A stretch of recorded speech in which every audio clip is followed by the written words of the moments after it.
आदरणीय सभापति जी, हम जानते हैं, इतिहास की तरफ अब थोड़ी नजर करें।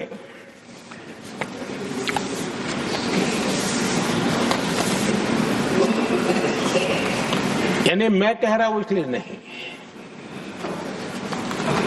बाबा साहब आंबेडकर के साथ कांग्रेस को कितनी नफरत रही थी, उनके प्रति कितना गुस्सा था,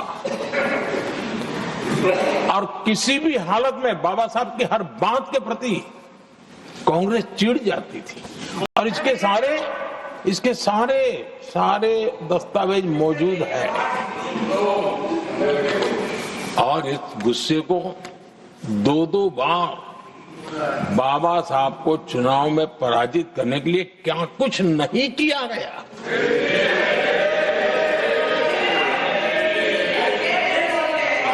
कभी भी बाबा साहब को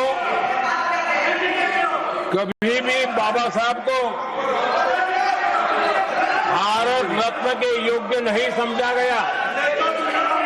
आदरणीय सभापति जी, कभी भी बाबा साहब को भारत रत्न योग्य नहीं समझा गया।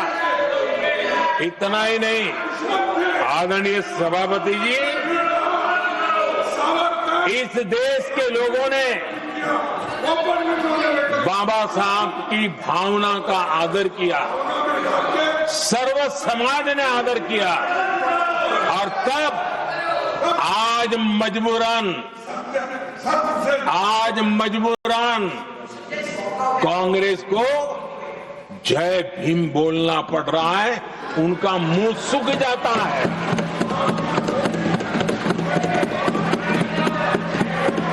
और आदरणीय सभापति जी, ये कांग्रेस भी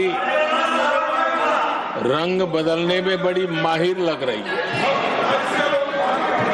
इतनी तेजी से अपना नकाब बदल देते हैं, ये इसमें साफ साफ नजर आ रहा है। आदरणीय सभापति जी, आप कांग्रेस का अध्ययन करेंगे तो कांग्रेस की राजनीति, जैसे हमारा मूल मंत्र रहा सबका साथ सबका विकास, वैसा उनका हमेशा रहा कि दूसरे की लकीर छोटी करना।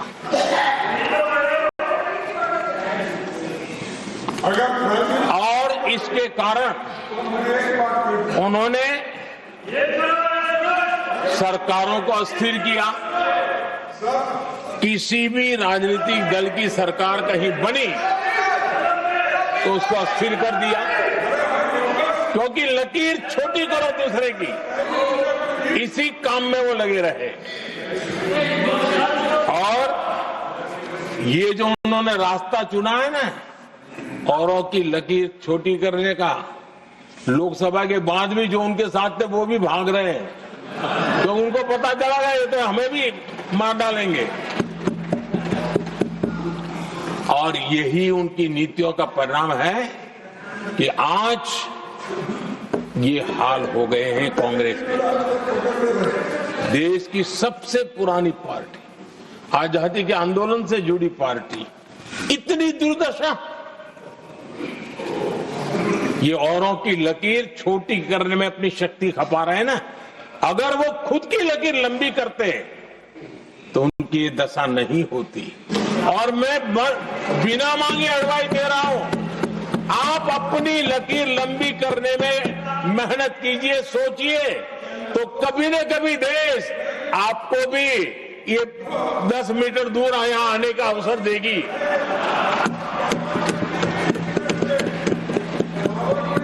आदरणीय सभापति जी, बाबा साहब ने SC/ST समुदाय की बुनियादी चुनौतियों को बहुत बारीकी से समझा था। बहुत गहराई से समझा था और खुद भुक्तभोगी थे, इसलिए एक दर्द भी था, पीड़ा भी थी और समाज का कल्याण करने की का एक जज्बा भी था।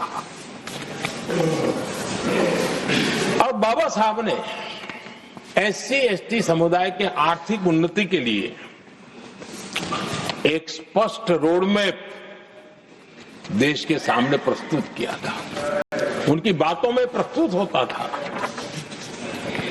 और बाबा साहब ने एक बहुत महत्वपूर्ण बात कही थी, मैं उनका कोट पढ़ना चाहता हूं। बाबा साहब ने कहा था, भारत एक कृषि प्रधान देश है, लेकिन दलितों के लिए ये आजीविका का मुख्य साधन बन ही नहीं सकता, ये बाबा साहब ने कहा था। उन्होंने आगे कहा था, और इसके कई कारण हैं। पहला, भूमि खरीदना उनके सामर्थ्य से बाहर है। दूसरा, अगर उनके पास धन भी हो तो भी उनके लिए भूमि खरीदने का कोई अवसर नहीं है।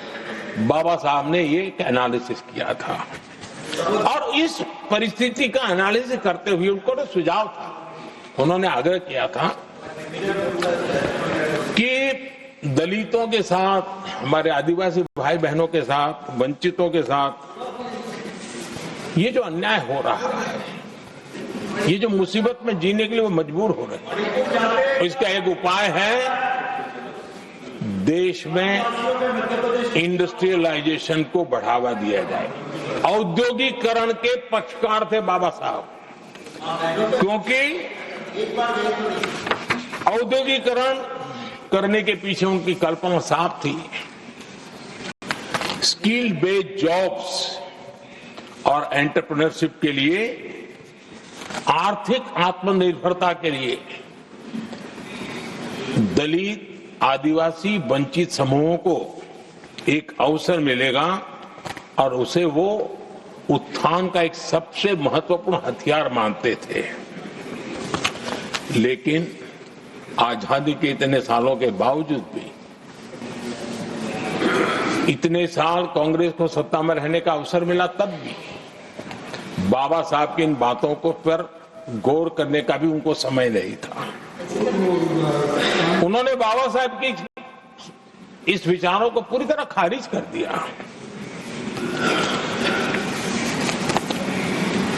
SC/ST समुदाय की आर्थिक लाचारी बाबा साहब समाप्त करना चाहते थे। उसे कांग्रेस ने ऐसा उल्टा काम किया कि उसको गहरा संकट बना दिया। आदरणीय सभापति जी,